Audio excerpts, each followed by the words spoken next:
Come on in. That's how we do it here. Cheers. After you. Cheers.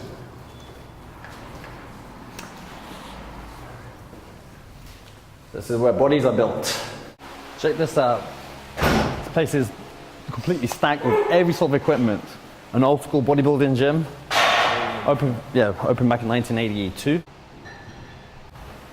Hi, I'm Lazo Freeman, and I'm here at Maximum Fitness. I'm with Victor, 17, and A, 27.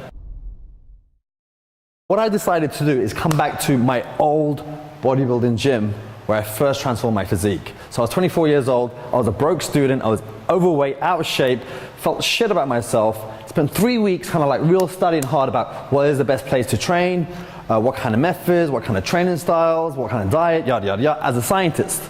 So the environment was crucial. I need to go to a bodybuilding gym where I'm not disturbed, that I can be somebody else, not the old Lazo, because the old Lazo wasn't serving me. So this is the reason why, if you're picking somewhere hardcore, you just elevated your game. You just took your standards of expectation a lot higher, and you have no choice, like no choice but to really fucking work. Now this gym was opened in 1982. You have to clean the rust off it to actually even work out. It was like that kind of gym. As opposed to all these fancy gyms where people are like talking to one another, chilling out, everyone's kind of relaxed. No, you want to change your physique. That takes an act of courage. That takes an act of will, and that takes something where you have to go beyond yourself on a daily basis. It's a daily basis of failure. You keep failing, and then you get your success. Because success is made out of a sum of failures. But you're failing forward. That's the difference. That's the beauty of the gym. The gym is actually an analogy of life itself. You're going to fail so many more times trying to compete against yourself because you're trying to beat yourself to evolve. And you can take that anywhere, whether it's your business, your family, anywhere in your life. So guys, since you're here, I'm here to help you guys fire away questions. Okay, my question would be, like when you first started out, you say you had limited resources, like you're saying you're overweight, you didn't like, you had all these elements, negative elements around you. Mm-hmm. How did you cope with that? How did you actually get into the mindset of thinking like a champion? It's a good, very good question. So I have to go back to when I was like literally around 24 years old. At the time, like I had family issues, massive family issues. Like, there was a big breakup with my family. Like I was studying a course I hated. I was studying chemical engineering. I love chemistry, but I just didn't like where my path was going.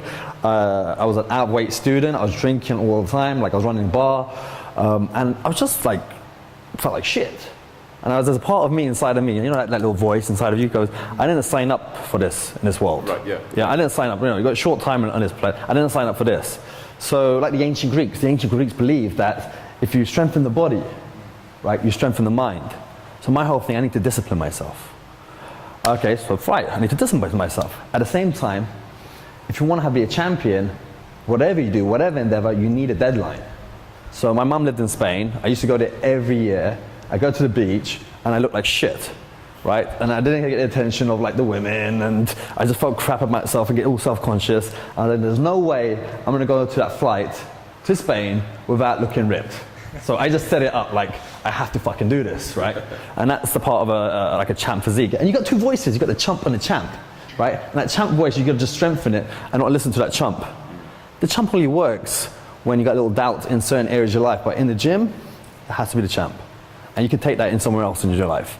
So setting up the game to win, i.e. having a deadline, having a celebration, or having a cause afterwards is gonna put that positive pressure to exceed. But you also gotta tell yourself what you're gonna sacrifice. But you gotta sacrifice something. So myself, I lived a lifestyle where I was drinking and partying with my friends. I was like, well, I gotta sacrifice that part of my life. But I didn't sacrifice it fully. I got smart. What I did is make sure like I'll go to the cinema, invite my friends to the cinema, and I'll prepare my food and I'll eat my food. I got to see my friends, but I didn't get them to see them in a place where I get drunk, where I get smashed.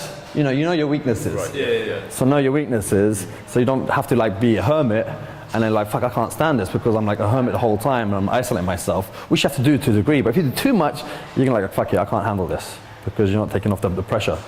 Right. So yeah, look at your weaknesses and find solutions. Put contingencies around them so you can work around it and get the result you want.